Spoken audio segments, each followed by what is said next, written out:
that CPC means a lot to me. Will you come and see how I play Desi? If you're in love with retro gaming, come and join the board. And if you want a Friday foursome, watch him and you could. Overboard.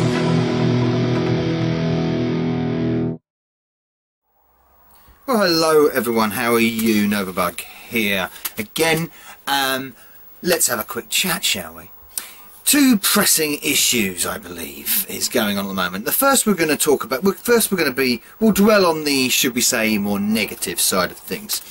So, big hoo-ha at the moment in the YouTube community, among lots of people, about the changes to joining the YouTube Partnership Program, or to put it in layman's terms, to be eligible for monetization, to put adverts on your videos.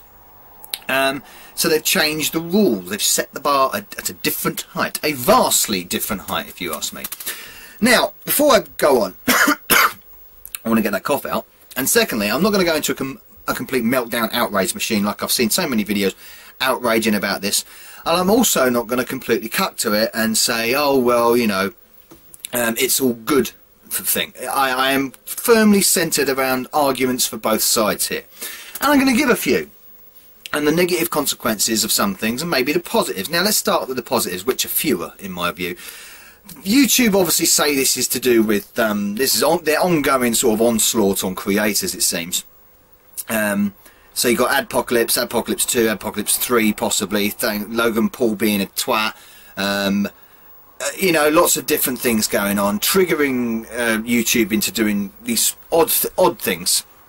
And, you know, the demonetization, the limited monetization, the shadow banning, there's loads of it going on. Every video that I do, I am a gaming channel. I don't say anything vastly controversial on this channel. I talk about gaming, I talk about retro gaming, I talk about old bloody games. That's what I do, I play them. Nearly every game, every video that I do has that yellow glop on the video thing. Every one, I have to review every one, even though I don't get manually reviewed because hardly any of them pass that 1,000 view mark. A few of them do. But yeah, so I've done gameplay videos with me just commentating on the top, and it gets flagged. Why? It's bizarre. The system is clearly broke. So, coming back to the positives, so I've completely digressed in there. Positives would be, okay, what you're doing is you're stopping, obviously, trolling channels that are just there to bloody post shit and upset people. Fine, I can see how you don't really want that. Maybe, like, really hard left, hard right propaganda. I mean, proper propaganda, not just commentary, because this is what I've discovered so far, is that commentary videos, particularly on the right side of the eye, on the conservative view, suffer a lot more than the other side, which is not a surprise really. But again, both sides have been hit by this monetization, by just people commenting on news stories or showing a clip of a crime that happened or something. It's so dumb. These people are just making, they're creating content for people to watch and people to enjoy. You know, YouTube is watched by a lot more than, I think, the news nowadays and the television. It's getting there, certainly. So that kind of thing is really frustrating, especially for the channels, especially if they're their full-time job. And why not they do that? A lot of people come to me and they say, oh, well, it should be just a hobby. Well, yeah, but that's your choice, isn't it? I mean, it doesn't matter whether it's a hobby or whether you want it as work or whether you want it as a bit of both, like I do. It shouldn't matter. What beef has anybody got with anybody else's choice of what they do with their channel? No one. It's not their business. So, many times, YouTube starts out as a hobby. Many times, people do start it and want to make it a business. Again, free reign. It's entirely up to them how they want to do their channel. Entirely up to them. Nobody else has got the gall to turn around and say, "Oh, you shouldn't do this." Blah, blah, blah. It's very snobbish to do that for me. Very snobbish for someone to sort of, "Oh, this is what YouTube should be. This is the bottom line of what YouTube should be." No. And when you come onto gaming channels, I mean, gaming channels largely should be completely devoid of any of this. I mean, we're just playing games and having a bit of a laugh, aren't we, at the end of the day? Maybe a bit of information about old projects, hidden projects, research, that kind of thing. It's all good stuff. It's information, it's entertaining. I like to think it is anyway. So people that need to start up and want to do this, and smaller channels that don't have, say, 1,000 subscribers, they might want a few quid. What's wrong with that? If there is no incentive there, maybe they just won't start at all. You know, maybe they thought, well, I was going to do this because it might go somewhere. Why not? And there's just there's a lack of incentive. There is a lack of incentive generated. Now, I'm not saying that's going to happen blanket. Of course it isn't. Many people do want to just do it as a hobby. I still want to do it as a hobby. It's not the end of the world if I made no money at all. I would still make videos. I would still do what I do, just for entertainment purposes alone. But the fact that I do make a couple of quid every month, I mean, about 10 quid a month. The fact that I do that, it's kind of nice. It's kind of nice to see, and it gives me a little bit more incentive to keep going and making better content, and ultimately that benefits the viewers. So I don't see what the big hoo-ha is about the reaction of it. Everyone's sort of like slagging off the reaction. I can understand why people have gone doolally about it. Maybe a bit too far here and there. I understand that, but again, it's a thing that YouTube really got to sort themselves out. They really have, because they're just chucking out these policies, and it just seems that they haven't really thought them through. This has the potential to generate a lot of sub for sub stuff, and I can't stand the sub for sub stuff. People begging for subs. Oh, I'll sub you if you sub me, and all that nonsense. You know, a policy like this has that to generate. Oh, we need to get subs up. We need to get the subs up. But then you get to the other part of it, which is the 4,000 hours of view time in a year. That's a high number. That's not a small number. And I had a look through the analytics of my own channel, and in the last 365 days, I did 5,500 hours view, which, okay, I passed the threshold pretty alright.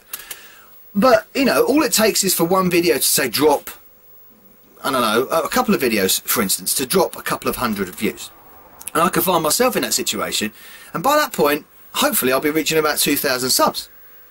So it's, again, all about incentive. It's really, it pulls you back, and for people that want to have that little add-on to the hobby, it pulls them back a bit, and it's not helpful, and it's not constructive. I don't think people should slag off either side of the argument, to be honest, either, because it gets messy. It gets messy. As far as I can see, as far as my opinion goes, it's a free rein. If you want to do this as a hobby, great. If you want to do it as a job, great. It's entirely up to the individual, and I don't see why anybody has the right to slag each other off in that situation. It's a free fucking platform. Well, it's supposed to be a free platform. So yeah, that little rant over. It's just all the things I've seen on it is a bit frustrating. Insults flying around, and you know, it's bizarre, but this is the bizarre world we live in at the moment. I think YouTube have got to rethink it. I did have a suspicion that you would lose other privileges that you get with being a YouTube partner, like custom thumbnails, like the extended video time. But it seems like that's not the case. It seems like they still provide the custom cards, they still provide the custom thumbnails, even if you don't qualify for monetization within their new rules, which comes in mid-February. So there's the people that have got a couple of hundred subs, say for instance 600 or 700 subs, and don't pass this threshold, and they do like that little extra couple of quid on the side, then I feel sorry for them. I really do. I do, you know, say to them, it's not the end of the world, and please do, you know, continue to make the content. I mean, after all, things like, you know, a couple of quid a month ain't going to fund it. It really ain't going to, you know, it's just a drink down the pub, isn't it, or something, you know, as an example, something like that. So it's not going to fund anything as particularly, unless, you know, especially if you've got a full-time job and all that kind of stuff, which most of us do have. Yeah, so, I'm going to, enough of that. So there you go. That's my thoughts on this strange YouTube debacle of changing the bar again. Let's see what they come up with during the year, because I'm sure they will. I think they just end up going to start pushing more advertisers away. They're going to start pushing some creators away. It is a shame what happened with VidMe, because it had potential to be a rival. Hopefully someone like Amazon someone with a lot of funds and a lot of infrastructure can come along and provide a proper alternative to YouTube, and maybe and get some policies that actually make sense and are fair, because YouTube certainly don't seem to be fair. So yeah, it's a kick in the teeth for the smaller creators. Now for the ones that obviously want to be it as a hobby, then like I say, it doesn't affect them at all, and that's fine and dandy. But you know, it shouldn't be dismissed. So a bit all over the place with that, apologies. Right, moving on to something more positive. Play Blackpool is in approximately... what day is it today? Well, what day am I filming this on, should I say? Well, I'm filming this on the Thursday. You'll be seeing it on the Friday, or the Saturday, depending on when I post it. So in 1, 2, 3 and a bit weeks, it's Play Blackpool again. Sunny Blackpool. I will be attending, as I always do.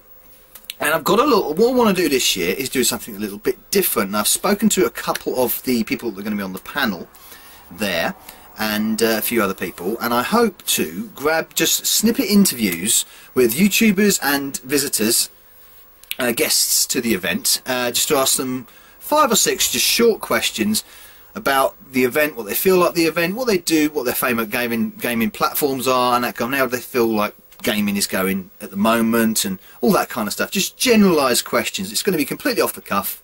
I'm going to have obviously a cheat sheet, but what I want to do is, if you see me around, and I do hope to see you, just come up and say, "Hello, Bug, how you doing?" And I'll shake you by the hand if you don't smell. I'll be wearing my blue Dizzy t-shirt with a big picture of Dizzy on the front, so you won't miss me.